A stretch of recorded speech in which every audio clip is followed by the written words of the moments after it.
info yang masuk ke saya. Sampun kula share teng grup Densus barang sebagainya. Bahwa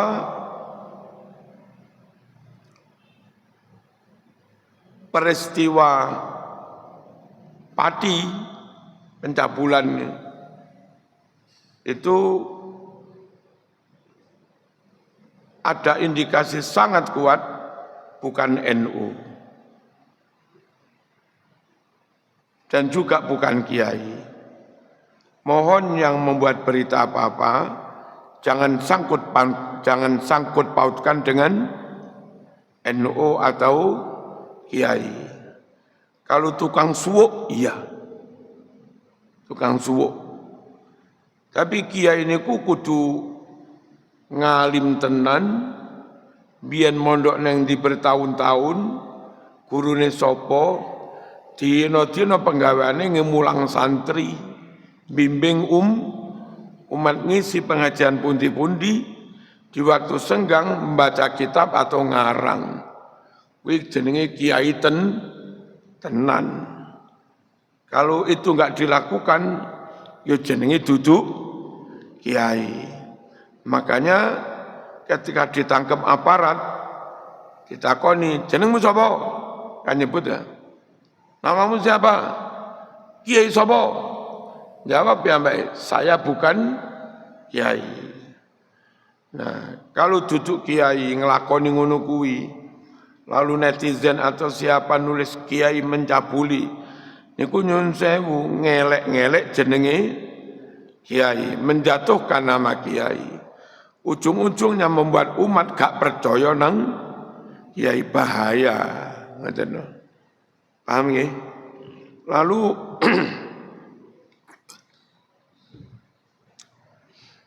ada rutinan maulid di padi itu. Maulid yang dibaca bukan maulid yang biasanya diwaca di pondok-pondok. Nang pondok-pondok iki maca berjanji tibaan, burdan, ngoten niku. Dan niku rutinan teng mriku maulid yang dibaca bukan yang biasa dibaca di kalangan NU. Itu maulid yang biasa dibaca oleh kelompok lain di luar Nahdlatul Ulama. Lalu nama majelis hadrohnya itu juga nama-nama yang asing bagi NU, tapi nama itu biasa familiar di kalangan non NU. Lalu yang diundang dalam acara maulid itu juga bukan orang NU. Sehingga kasus Pati itu pastikan bukan NU dan bukan kiai. Kemudian di Mesuji, Lampung Utara, ada dua peristiwa. Yang satu itu ternyata karena persaingan antar nyun sewu, antar dukun, tukang suwuk. Tapi pemberitaannya kiai pencabulan. Nah, kadang konco-konco gawe berita yo ngawur. Tukang suwuk elek ngarani kiai. Ya ta? Kebo ya diarani kiai apa? Kiai Slamet, repot ya. Ojo sembarang-barang diarani kiai. Terus itu ternyata kasusnya nikah siri. Lalu ada LSM juga jadi rame. Terus kula dikirimi keterangan resmi dari konco kiai PCNU Mesuji, itu bukan NU, sama sekali enggak terdaftar dalam RMI Nahdlatul Ulama. Satu bukan kiai, namun tukang suwuk. Apa tukang suwuk ini? Terus itu rame karena persaingan. Ya. Terus nikah siri karo bendaharane ngono lho. Sing sitok nggawa LSM rame. Ingin menjatuhkan pesaingnya mawon. Tapi terus yang diserang NU-nya, institusi kekiaiannya, pesantrennya, padahal dia bukan layaknya pesantren, ada diniyah, ada sorogan, ya dah, mboten ngoten niku, paham ya? Allahumma shalli ala sayyidina Muhammad.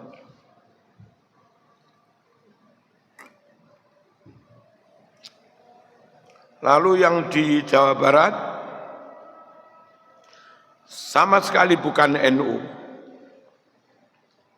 Bisa dilihat dari dandanannya, namanya di NU itu hampir enggak ada.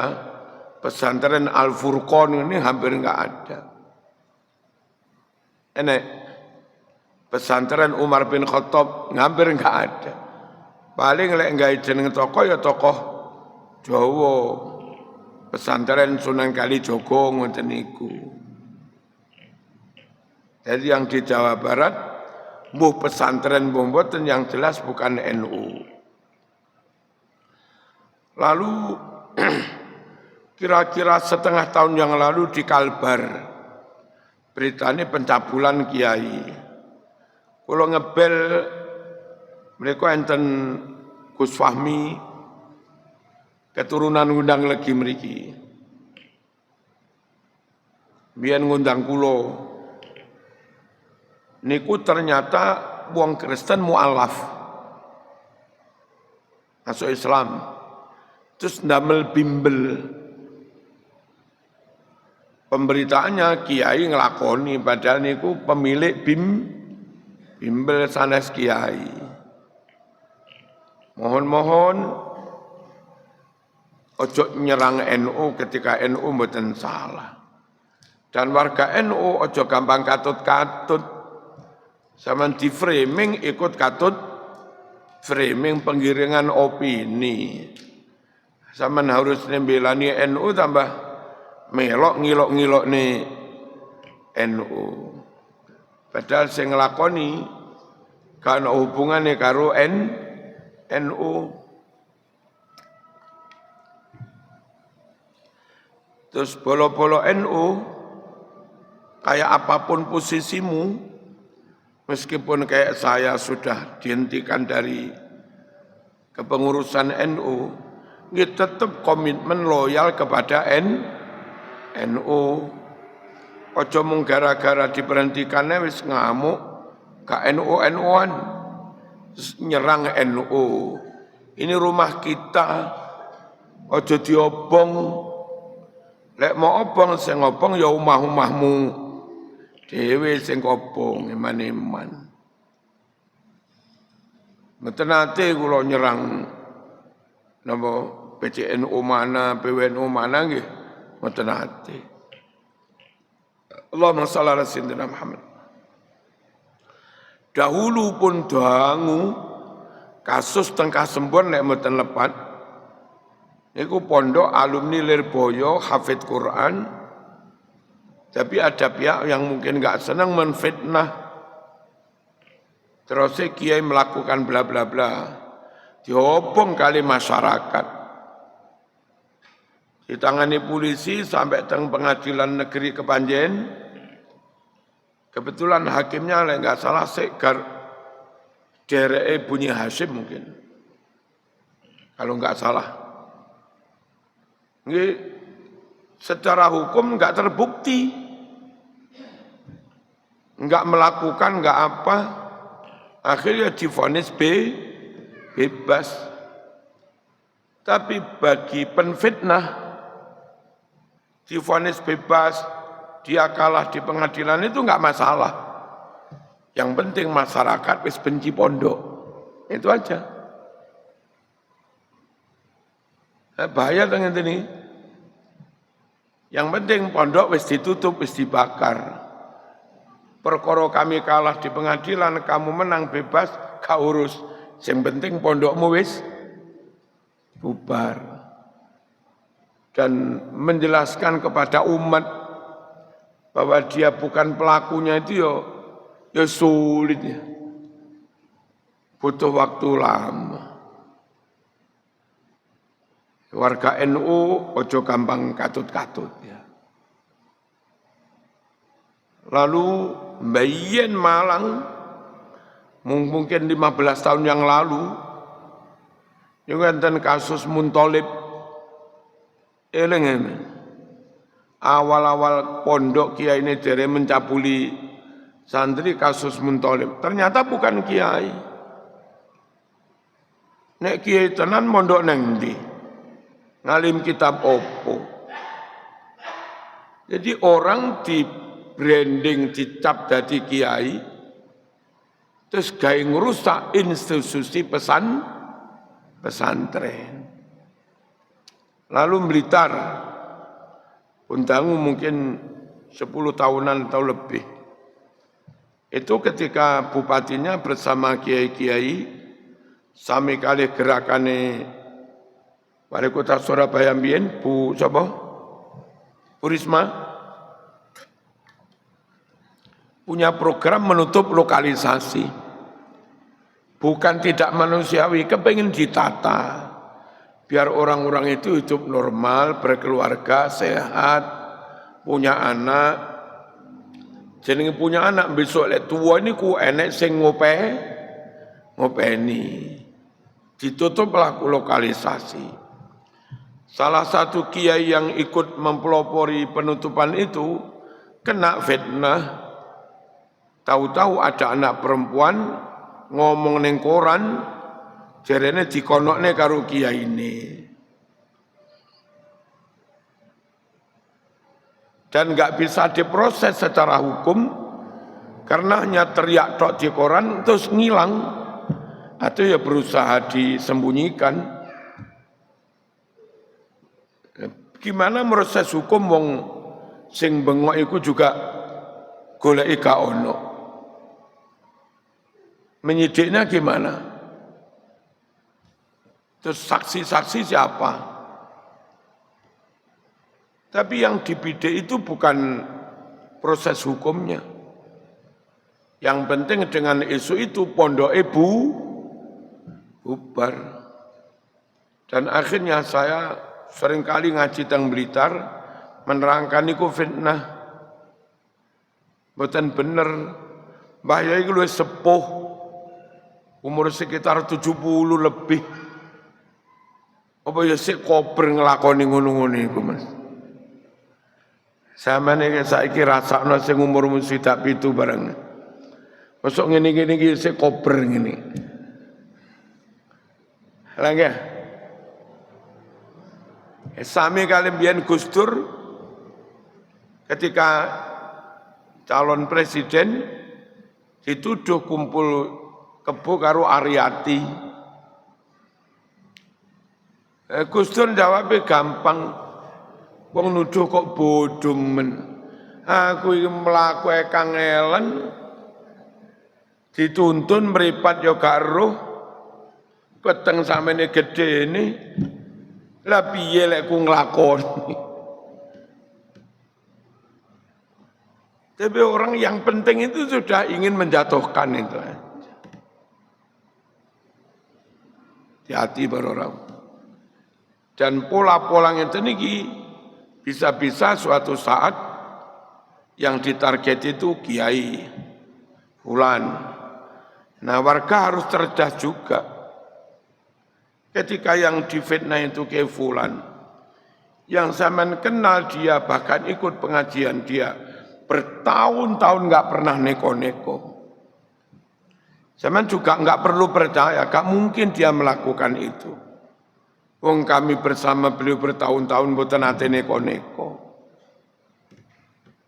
Sing kita khawatiraken iki satu berita di medsos itu lebih kamu percaya daripada zaman kumpul bertahun-tahun, kan yo aneh.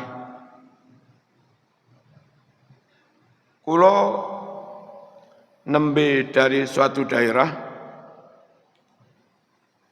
yang di titik itu, di orang itu, seringkali intelijen dan mereka menyampaikan laporan macam-macam. Ternyata informasi dari orang itu tentang diri saya, wah itu jelek banget. Marzuki ngene, Marzuki ngene, Marzuki ngene. Yang saya sama sekali nggak pernah melakukan itu. Kayak ngoten niku fitnah. Jadi orang menjelek-jelekan kita itu Masya Allah. Niki lek jamaah yang kita disabilitas sudah ada 20 tahun loh. Lebih. Dan saya ya wis ngene iki. Kelambi yo gak api-api banget, sarung yo gak api-api banget. Kalau terus diisukan aneh-aneh, kayak sampean percaya yo luwih aneh maneh.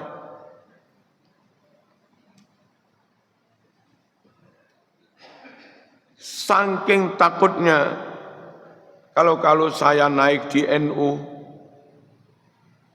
itu sampai kayak begitu itu. Suara-suara sumbang tentang diri saya itu. Kalau lagi ngerti lek kula dituduh ngono-ngono. Enggak usah tak buka di sini, tapi ya itulah fitnah. Allahumma shalli ala sayyidina Muhammad. Terus harusnya siapapun juga enggak perlu takut saya itu nyalon apa enggak. Bagi orang yang enggak ingin Marzuki naik, mboten perlu nyebar fitnah-fitnah. Pastikan saja Marzuki enggak diberi undangan hadir muktamar, selesai. Kalau enggak diundang, enggak mau syarat undangan, enggak bisa masuk. Nah kalau enggak bisa masuk, ya enggak bisa ikut dong, namanya enggak masuk, enggak bisa berproses. Ya, apa sih kok wedi-wedi lek kula nyalon? Jika kula lek gampang, wis gak jadi pengurus, gak diundang kan, mari. Nggih. Nggih. Lalu syaratnya harus punya sertifikat MK. Dan sampai sekarang, saya meskipun lulus MK, itu belum diberi sertifikat. Jadi untuk jika saya gampang, sertifikat nggak diberikan, ya selesai sudah.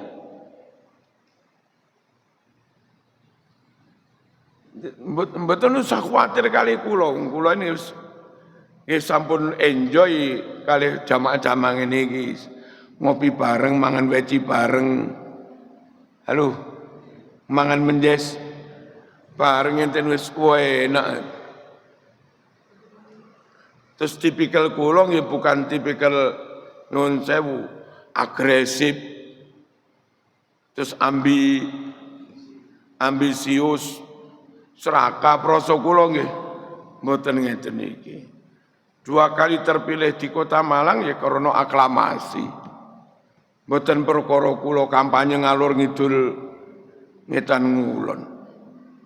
Gek moro-moro terpilih PWNU Jawa Timur neng Lirboyo ya aklamasi.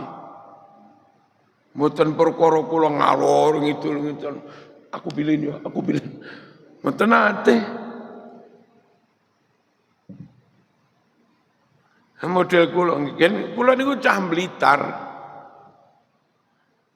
Blitar desa Karangsono umume bloko suto apa anane. Mosok kula niku kurang bloko suto sih.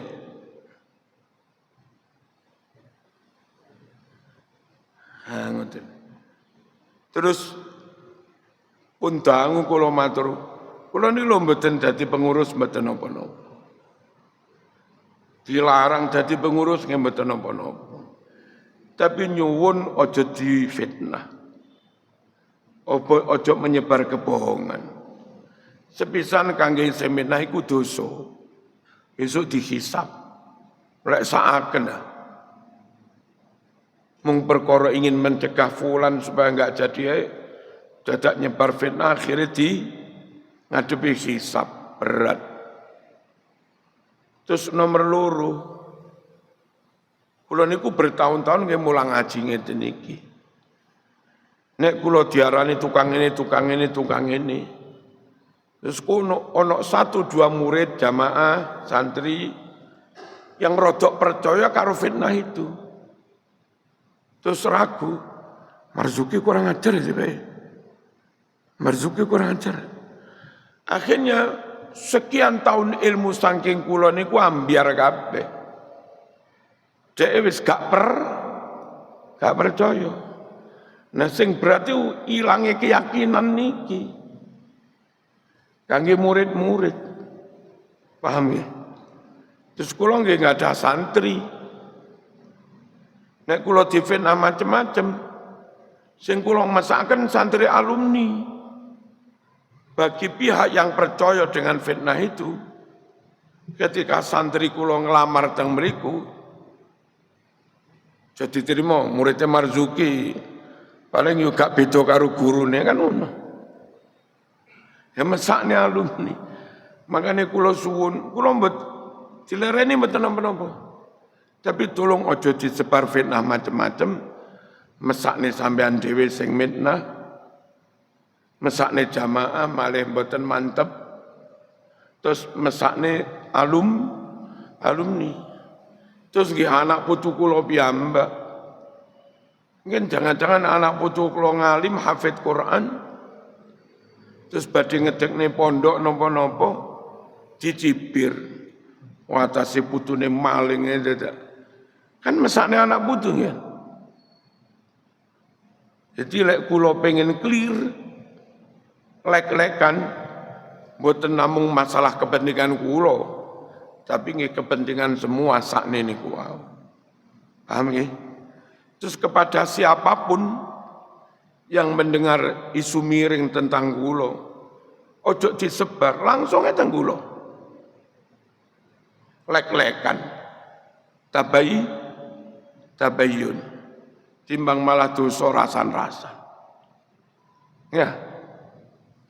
Para jamaah rahimakumullah, ada peristiwa beberapa jamaah haji karena ketahuan ikut mensponsori haji ilegal, akhirnya ketangkep, otomatis dideportasi nggak bisa haji. Terus itu penyelesaiannya bagaimana?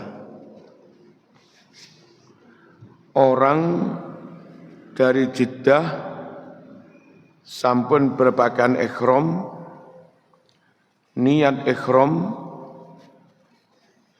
di Mekah atau sebelum nyampe Mekah ketangkep polisi dan harus pulang.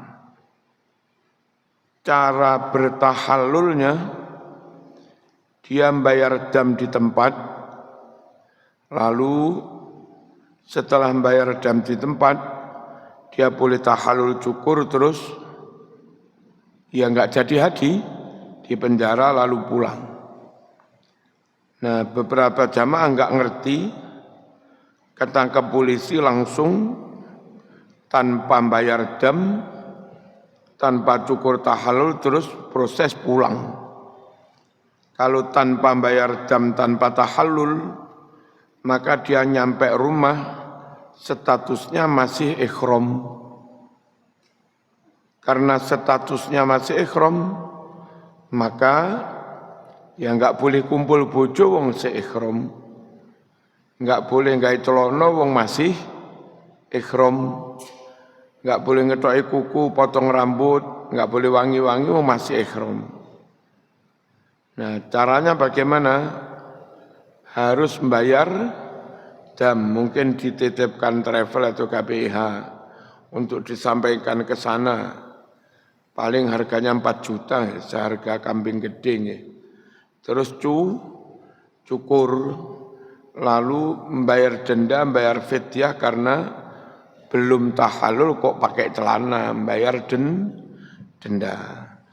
Mohon barangkali ada keluarganya yang begitu, penyelesaiannya kayak begitu. Paham nggih? Allahumma shalli ala sayyidina Muhammad.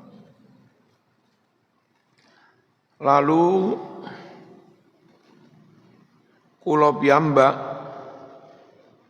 mboten setuju haji yang tidak resmi. Untuk bisa terlaksananya haji dengan baik, pemerintah Saudi sebagai penyelenggaranya itu mengeluarkan dana triliunan untuk memfasilitasi jamaah. Masang zam-zam, distribusi zam-zam untuk dikonsumsi jamaah haji. Lalu keamanan, lalu bikin ratusan ribu tenda di Arafah, di Mina, dan segala macamnya. Nah, haji itu kalau resmi, kan ada yang namanya biaya visa haji. Taruhlah visa haji itu 4 juta. Selama dia melaksanakan haji, dia menikmati fasilitas itu, karpet baru, suasana keamanan, angkutan bis yang gratis, zam-zam, boleh menginap di tenda, lalu langsung makan. Itu semua bagian dari biaya haji. Nah, uang haji ilegal, berarti enggak membayar visa haji, harusnya dia enggak bisa ikut menikmati fasilitas. Paham nggih? Kalau dia juga terima nasi kotak padahal enggak membayar, itu sejatinya mengambil haknya orang lain. Kalau dia ikut berteduh di tenda-tenda, akhirnya yang haji membayar resmi enggak dapat tempat. Itu namanya gosop miliknya orang lain. Paham nggih? Jadi menurut saya kalau ingin mabrur, ya haji yang resmi. Karena syaratnya mabrur itu sangunya halal. Ketika Anda haji ilegal, lalu memakai haknya orang lain, berarti sangumu enggak halal. Paham? Kanjeng Nabi dawuh, lek ana wong haji sangune halal, lalu mengucap labbaik Allahumma labbaik, Gusti Allah menjawab labbaik wa sa'daik. Cara terjemahane, sendika Gusti dawuh saya penuhi panggilanmu. Gusti Allah jawab, selamat datang, kau terima sowanmu, aku terima sowanmu. Kan. Tapi lek haji sangune haram, ngucap labbaik Allahumma labbaik, Gusti Allah jawab la labbaik wala sa'daik. Ngoten niku hadis. Ya Allah, saya penuhi panggilanmu haji atau umroh. Jawab pangeran, gak labaikan, gak sowan-sowanan wis. Sangumu haram, bekalmu haram. Mohon jamaah-jamaah sabilillah atau yang mungkin dengar ini lewat YouTube, hindari haji yang tidak legal.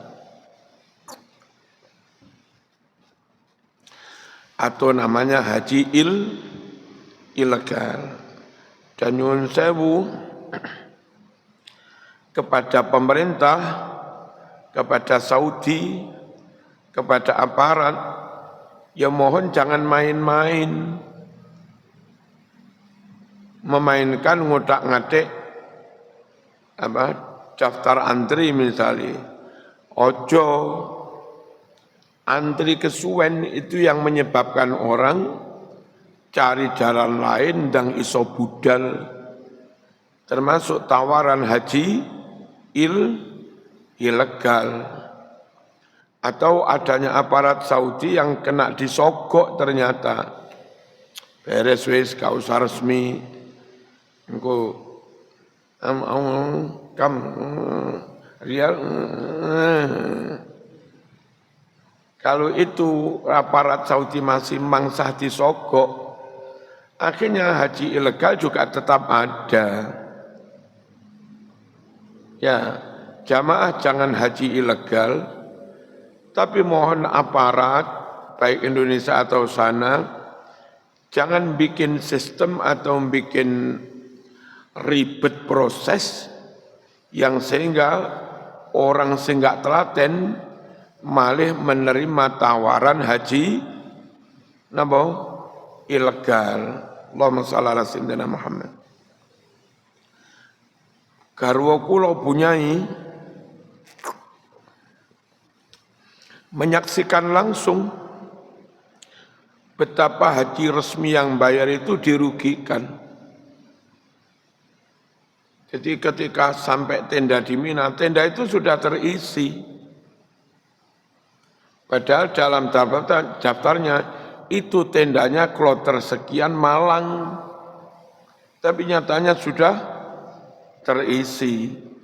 Dan kalau enggak bisa ngisi tenda, karena di Mina itu minimal 2 hari, yang enggak masuk tenda otomatis enggak dapat nasi kotak. Jadi dolim sangat ya. Ojo sampai haji ilegal. Allahumma shalli ala sayyidina Muhammad. Tapi repotnya ngene ku wau, krana aparate mereka mangsah disogok, haji ilegal jalan mawon. Ya repot nggih kadang apa aparate butuh bayaran maneh apa piye mereka nih. Polisi nih. Terus ada yang sampai jadi korban. Misalnya ini jalan dari Madinah menuju Mekah. Di sini ada checkpoint pemeriksaan. Mereka ini kendaraan yang bawa haji ilegal ini kumandap teng mriki. Terus jamaah ini turun lewat sampingnya gunung. Berkilo-kilo kadang ya bingung barang, terus ono sing mati dehidrasi, kepanasan, ngelak.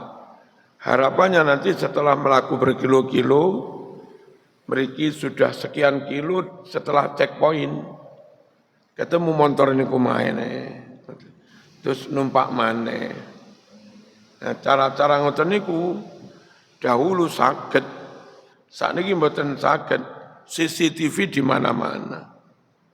Dan kalaupun sakit pun bahaya karena panas terus ngelak banget niku wau.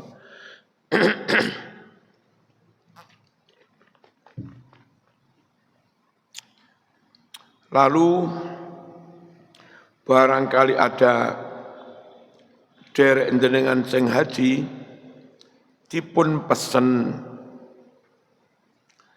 kalau tawaf ojo nyedek-nyedek apalagi mepet temboke Ka'bah. Mengapa? Di cedek temboke Ka'bah itu mbiyen enek pondasi. Pondasine Ka'bah.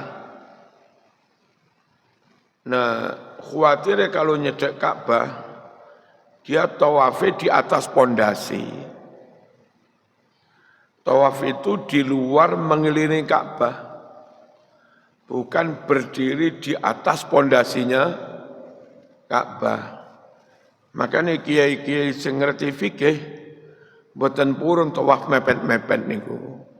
Jarak rada ado 2 meter napa-napa ngoten niku. Biar tidak di dalam pondasi. Paham mboten niki? Terus lek mepet-mepet biasanya kalian demek-demek Ka'bah. Nah Ka'bah ini ku wangi. Kiswah ini ku wangi nemen. Kalau zaman ikhram sambil nempel-nempel wangi, kena fidyah, kena denda, gaya wangi. Aman WA lek enten koncone pesene Marzuki tawaf aja nyedek-nyedek nemen neng Ka'bah ya. Dijaraki 2 meter, 3 meter ini aman. Kalau biasa kalau jamaah nggih ambil jarak bisa 5 meter bar. Lebih aman. Sakderenge kula terus nih, mungkin enten pertanyaan. Masalah haji, masalah lain-lain monggo. Enten kula lanjut.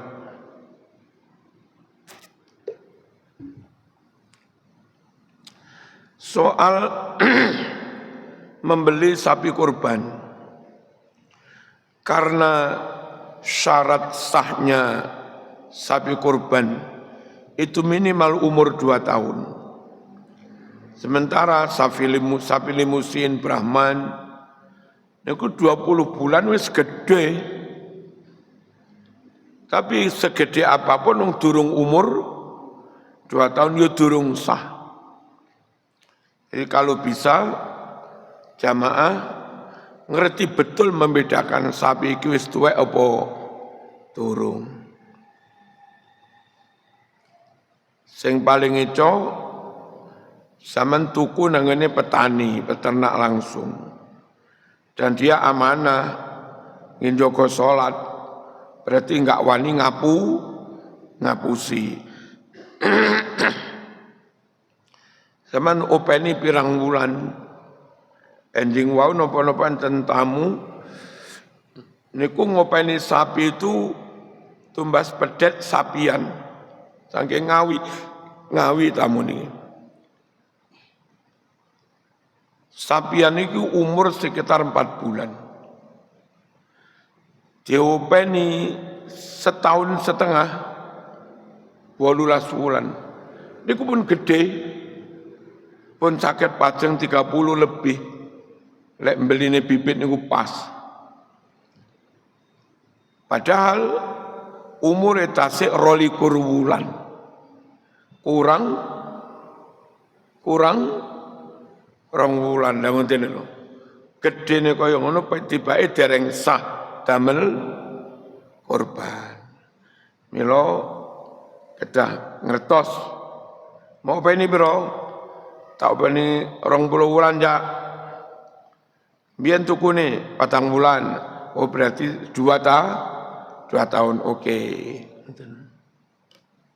Khususnya sapi yang gede, sapi limusin, naik sapi Bali, sapi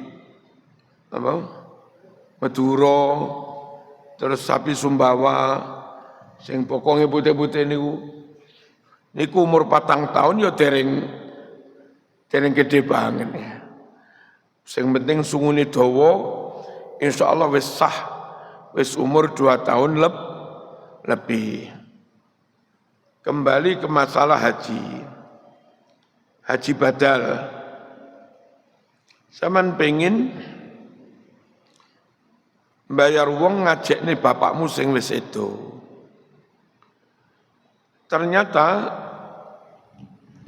yang paling aman niku nek saged njaluk tulung kiai-kiai Indonesia piyambak. Kan satu kloter niku ada ketua kloter, ada pembimbing, ada petugas kesehatan. Barangkali sing bimbing niku kiai wis haji bolak-balik. Jaluken Mbah Yai nyuwun ridhone haji niki jenengan niataken kangge bapak kula asmane fulan. Mengke pas ngelampahi nawaitul hajja wa ahramtu bihi an fulan bapake fulan fardhon lillahi taala. Nyat ingsun ihram haji ngikramaken ngajakaken fulan bapake si fulan fardhon lillahi taala. Terus kepada mukimin teng mriko nyangoni, kepada kiai yang mestinya budal gawe kaji awake dhewe, Tapi mau jaluk kaji kangge bapakmu tentu ya sama nyangoni. Niku lek cara kula paling aman njaluk amanah titip dengene kiai sing budal, sing wis haji bolak-balik. Karena kasusnya njaluk tulung mukimin teng mriko. Niku mukimin satu bisa nerima wong loro telu. Ya ora kenek lho. Padahal harusnya wong siji ngajekne wong siji. Jenenge wong golek dhuwit, Mas. 5 diterima kabeh, dirangkep ya gak iso. Paham nggih? Meskipun mulai diwai sertifikat, tetap kita enggak bisa jamin. Mending diniati kiaimu dewe, meskipun pulang tanpa bawa sertifikat itu lebih nyata. Paham nggih? Terus nek budal dewe ya larang. Sama nus tahu haji. Oleh daftar haji malih 5 tahun lagi. Nunggu malih 20 tahun maneh. Iso-iso 20 tahun. Aman saiki mari mulai haji umur 45. Iso daftar umur 50. Mari ngono nunggu 20 atau 20 tahun. Ngajak nih bapakmu lagi umur 75 bisa. Sowe. Nenek haji yang ndang budal, haji plus, regane larang Mas, 250. Iso budal 10 tahun 5 tahun. Nah, sing paling eco golek kiai, ketua rombongan atau pembimbing KPIH yang wis haji bolak balik, apunten kiai kangge jenengan 40 juta. Ini wis malah enak langsung budal murah meriah. Budal dhewe yang ngenteni 20 tahun luweh. Budal haji plus iso 10 tahun, regane yo 250 juta. Jaluk tulung bolo kono enggak dijamin amanah. Paham? Enten pertanyaan?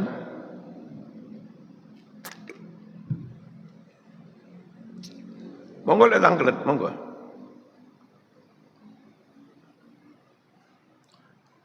Allahumma shalli ala sayyidina Muhammad. Kula terusaken masalah kurban. Beberapa yang mungkin dulu belum selesai.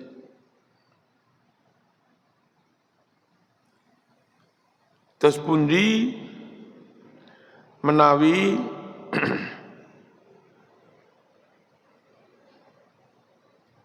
kan korban niku saene teng kampunge. Ya. Sampeyan duwe bojo loro. Neng Blimbing karo neng Gadang. Korbane saene teng Blimbing napa teng Gadang? Pertanyaannya, keluargamu di mana? Sami kiai. Teng mriki enten mbok tuwek, mriku enten mbok enom. Lebih sering di mana? Kula nggih sami. Mriki patang dino, mriko ya patang dino. Bermasyarakatnya lebih banyak di mana? Lah niku lebih kathah teng Blimbing, wong kula dadi ketua jamaah tahlil teng Blimbing. Dadi tahlilane nggih teng Blimbing. Jumatane nggih lebih sering teng Blimbing. Nah, wong koyo ngenten iki lek iso mbeleh wedhus loro kene kono. Kalaupun harus milih wedhus semu siji, yang dipilih Blimbing karena dia bergaulnya lebih banyak dengan masyarakat Blimbing. Dan bisa jadi Zaman mantu pun sing buwuh ya wong mrimbing dudu wong kadang. Apa maneh sing kadang mbok nom iku siri.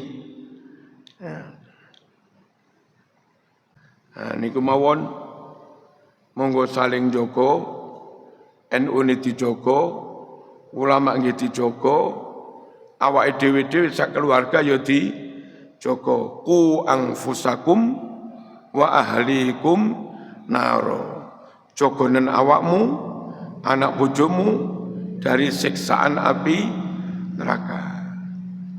Subhanakallahumma wa bihamdika asyhadu an la ilaha illa anta astaghfiruk wa atubu ilaik. Wassalamualaikum warahmatullahi wabarakatuh.